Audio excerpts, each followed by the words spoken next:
Merhaba, ben Koca Üniversitesi Elektrik Mühendisliği bölümünden 21.02.06.030 numaralı öğrenci Kemal Tekoğlan. Bugün almış olduğum ders olan veri merkezi dersinde size birkaç video göstereceğim, yabancı kaynaklı. Bunları birlikte bakacağız, inceleyeceğiz, üstüne konuşacağız. Başlayalım.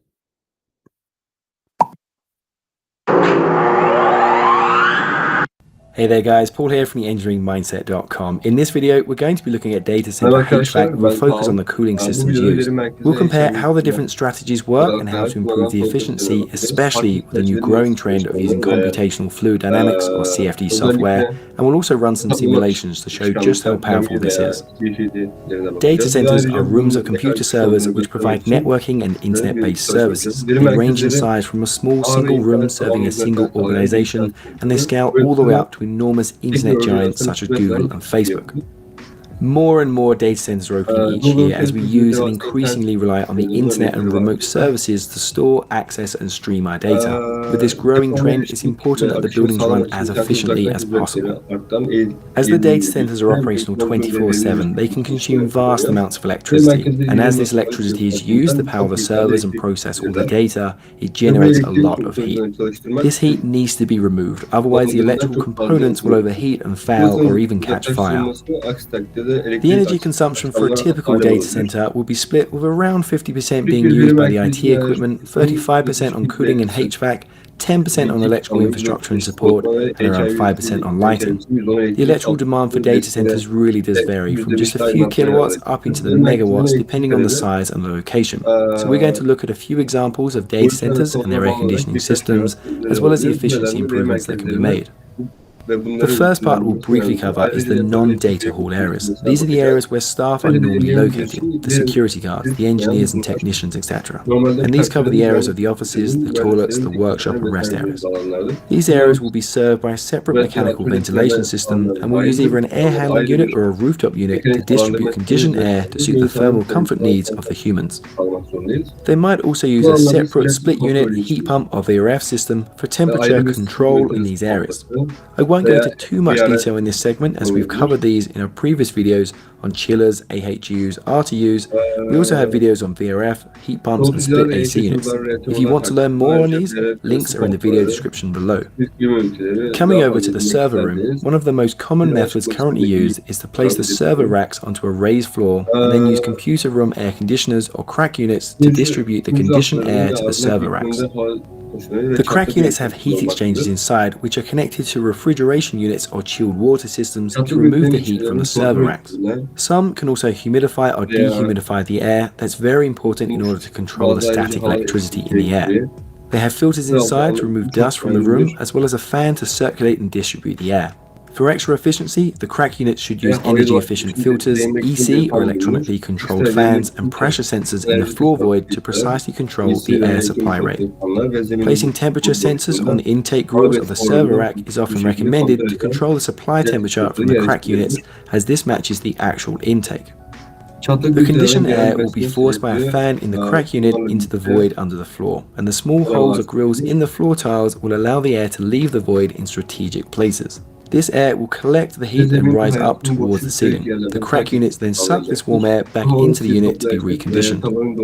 In the early days, the server racks were positioned facing different ways, and engineers soon realized this was very inefficient because the fresh cold air was just mixing with the warm discharge air of the servers, and this meant that the servers were receiving different air temperatures, some hot, some cold, and this led to high energy consumption as well as a high failure rate of the servers. To combat this, the servers were positioned so that all the server racks were facing the same way. This was a slight improved strategy, but quite often some of the discharge air was being pulled into the intake of the server rack sitting behind it, which led to mixing and an increased air temperature. The next strategy used, which is still very common today, is the use of hot and cold aisles. This is a great improvement on the previous designs because it separates the fresh cold air stream from the hot discharge air. The cold air rises out from the floor grills and is pulled through the servers. All the hot discharged air collects into the hot aisle and rises up towards the ceiling, where it is then pulled back into the crack units. This means the servers should receive only fresh cold air and the crack units receive the hot discharge air. This increases the temperature differential across the crack unit's heat exchanger, and that will improve the efficiency of the machine. This is not perfect, however, because there will still be some mixing of the hot and cold air streams. Cutouts in the floor can result in air leaks. This means that the cold air can leak straight into the hot aisle. Floor grills, which are too close to the crack units, result in air recirculating straight back to the crack unit and will mix with the return airstream. Gaps between the servers can result in air recirculating around inside the server rack. This can easily be solved though by installing blanking plates. If more cold air is supplied than needed, it will flow over the units and mix with the discharge line. If insufficient cold air is supplied, then warm discharge will be pulled over the top and around the side of the server and into the cold aisle and will mix with the stream. We're going to look at some CFD simulation examples shortly of this occurring. A much improved design, and one that is very popular currently for both new and existing data centers, is to use a physical barrier to separate the two air streams. There are a couple of ways to do this. We can use a barrier around the server rack and then contain either the hot air or the cold air. Cold air containment is a very popular choice for existing data centers. That's because it is easy and cheap to implement, which means the payback is quick. The cold air fills the cold aisle and then the hot discharge fills the rest of the room, with the crack units pulling this in for reconditioning. However, it does also mean that any equipment located outside the cold zone will only receive hot air. The other containment strategy in use is the hot aisle containment. This is best suited to new builds as it costs more to install. In this strategy, the cold air fills the room and the hot discharge air is pushed into another void within the ceiling. The intake for the crack unit is also ducted into the ceiling to pull this hot air out for reconditioning.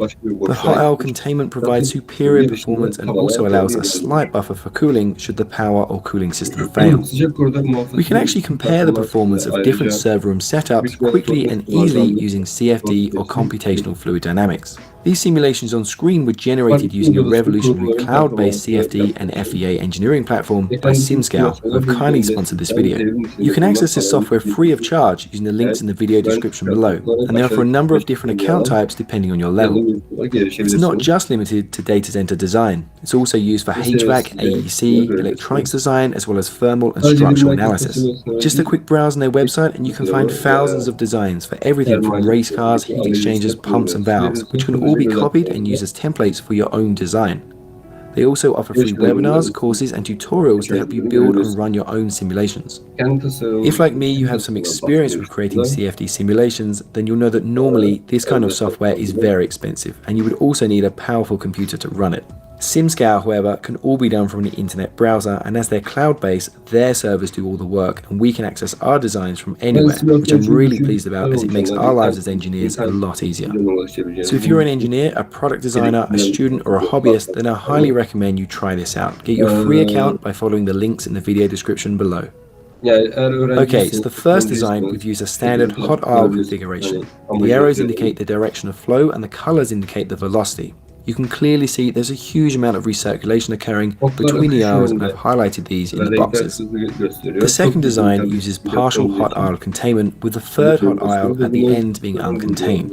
You can see the first hot aisle has a very good profile and no recirculation is occurring. The second aisle, however, there is some recirculation occurring towards the end of the row, so some steps like blanking plates need to be installed here. The third hot aisle has some major recirculation occurring, and that's because there is no physical wall to separate the hot and cold air streams. If we then run a simulation for thermal analysis of the designs, we can compare the two designs and show the resulting temperature distribution at different levels. The simulation starts at floor level and moves up to the top of the racks. From the comparison, we can clearly observe that at the lower levels, the second design has a much cooler cold aisle as compared to the first design. As we move to the upper levels, the air temperatures start to mix, but the second design still maintains much cooler levels, well below 28 degrees Celsius or 82 degrees Fahrenheit, whereas the first design has temperatures above 29 degrees Celsius or 84 degrees Fahrenheit. The recommended ranges from standards require that the inlet air temperature be within 18 to 27 degrees Celsius or 64 to 80 degrees Fahrenheit. At the very top levels, the temperature for the first design are now in the hotter range of 40 plus degrees Celsius or 104 degrees Fahrenheit, while the second design, the partial containment one, has only a maximum of 30 degrees Celsius or 86 degrees Fahrenheit. Thus, the second design performs much better in this case, and further design improvements such as full hot aisle or cold aisle containment can be studied using cloud-based CFD to improve data center cooling, as well as optimizing energy consumption of both the server equipment and cooling units. Another type of data center design which is becoming increasingly popular is free and evaporative cooling. It can be retrofitted in some existing designs, but it's especially popular with large new purpose-built data centers like Facebook and Google. Some of these new designs do not use any refrigeration equipment for cooling. This can only be done in some regions of the world where ambient conditions are right, but it allows data centers to cool their servers without any refrigeration plant. The ambient air is sucked into the building through some louvers, and it's then heavily filtered and cooled and humidified by evaporative coolers, and then forced into the data hall into a hot aisle configuration. The exhaust of the hot aisle is then connected to another set of fans, which pulls the hot air out and discharges this off into the atmosphere. Some other cooling strategies which are slightly less common are the use of ducted systems with heat wheels or heat exchangers fitted. These allow thermal energy to be transferred from one stream to another without introducing fresh air into the building. The fresh air can contain dust, moisture, and salt particles, which deteriorate the server's electrical components. To provide cooling to the crack units, you'll usually find a chilled water system using a traditional chiller. Depending on the location, some systems are able to turn off the chillers and use just the evaporative cooling capacity of the cooling towers for normal operation, then use the chillers as their backup if the cooling towers are unable to reach the set point. Some crack units contain their own small individual refrigeration system, which either uses a remote dry air cooler or they dump their heat into a condenser water system. If a condenser system is used, then you'll often find a free cooler connected to the system or sometimes built into the chillers. This allows the heat to be removed without or with minimal use of the compressor, using just the fans to blow cooler